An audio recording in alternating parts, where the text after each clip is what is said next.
What's in the box? Today we got the greatest art heist in history. It's crazy how you can grab a painting off the wall and it's worth like millions. Let's see how much that art is that they stole, because I bet you it's in the millions. Let's check it out together.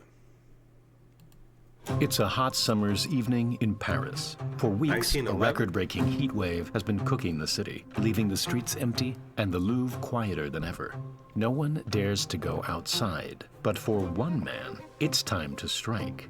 Throughout the night, he pulls off the heist of the century, plucking the Mona Lisa from the Louvre and disappearing the into one the and city. only. This set off a worldwide investigation, leading French police down a 2-year rabbit hole of false leads and famous arrests, before a mysterious letter eventually gave the thief away.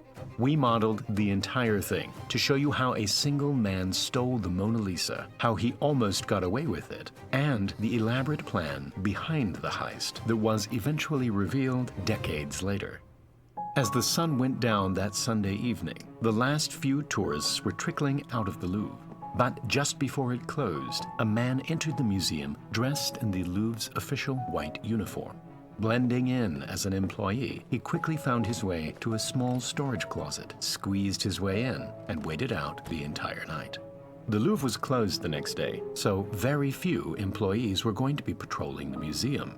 At precisely 7:15 the next morning, the thief emerged into an almost empty You Louvre. just take a nap or With just no one chill in tonight? sight, he quickly made his way into the Salon Carré, and there it was. At the time, the Mona Lisa didn't have its own room, and it wasn't nearly as famous as it is today, but the thief was about to change that.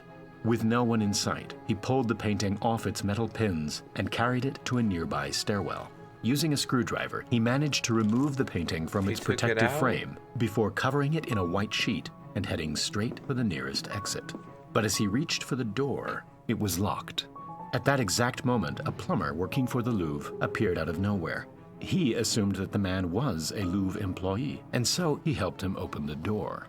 And just like man. that, the thief disappeared into the city He with didn't the ask, Mona Lisa like, why under are you his taking arms. that painting? The whole heist was over in just a matter of minutes. But it would take another 28 hours before anyone realized the painting was really gone. That week, photographers had been going through the museum and taking the paintings to be officially photographed, so blank spaces on the wall were completely normal. But when the photographers showed up the next morning without the Mona Lisa, it became clear that something was extremely wrong. The Mona Lisa was officially missing. The police were called and a team of detectives descended on the museum. France closed its borders and stationed tanks around the Louvre. Just kidding. These tanks weren't used. But they can be used in War Thunder. War Thunder is a free-to-play epic military action game where you can fight in dynamic battles using land, sea, and air vehicles spanning an entire century. An impressive visual experience and fully special bonuses.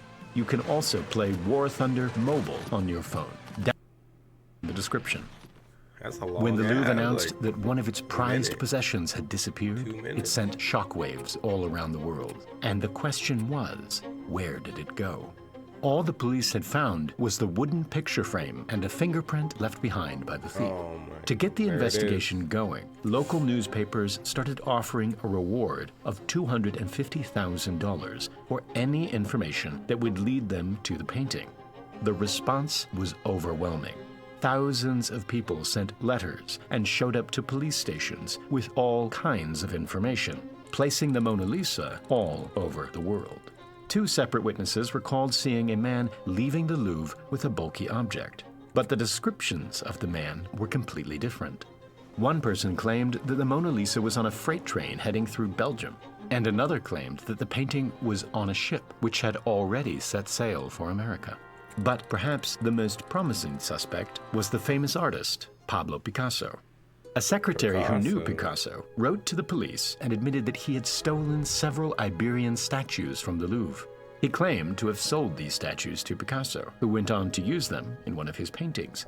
It seemed unlikely, but after checking the serial number on the statues, the Louvre confirmed that they really were from the museum. Picasso was arrested and taken in for questioning. Meanwhile, the police turned their attention to another famous suspect, American banker and art collector J.P. Morgan. At the time, art forgery was a big business, and paintings were often being forged and sold to naive millionaires in America. According to the claim, Morgan had commissioned the heist, and the painting was now on its way to him. Police in America stopped and searched a boat pulling into New York, but there was no Mona Lisa on board. Theories kept coming in from all over the world, but after 2 years of searching, the location of the Mona Lisa was still a complete mystery. As it turned out, the Mona Lisa hadn't gone far at all, and it was sitting in an apartment just 2 miles from the Louvre. This was the apartment of Vincenzo Peruggia, a 29-year-old Italian who used to work at the Louvre as a handyman. He knew every weakness of the Louvre. He knew that it was closed on Mondays. He knew about the photographers. And it was him who had made the Mona Lisa's protective case, which he dismantled so easily during the heist. After leaving the Louvre, he hid the painting in a trunk with a false floor, which he had made himself. But how did he get away with it for so long? Amazingly, Peruggia already had a criminal record, and his fingerprints were already in the system. But only his right-hand fingerprints were in the system, and the one on the picture frame was a left-hand print, and so a match was never found. During the investigation, police had visited Peruggia's apartment twice, but never found anything.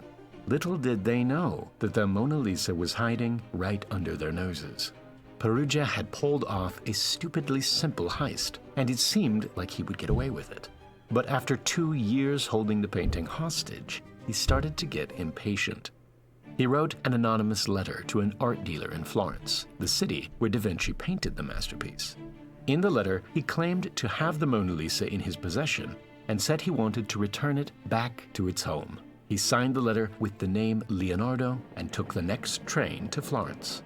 The art dealer and his associate agreed to meet Peruggia in his hotel room to authenticate the painting. With the doors locked, Peruggia opened up the trunk, and to their surprise, it really was the Mona Lisa.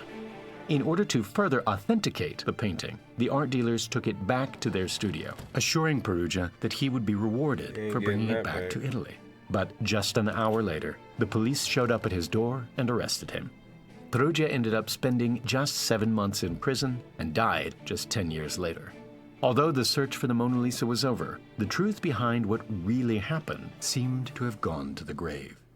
But in 1932, a story was published that revealed a much more elaborate plan behind the heist.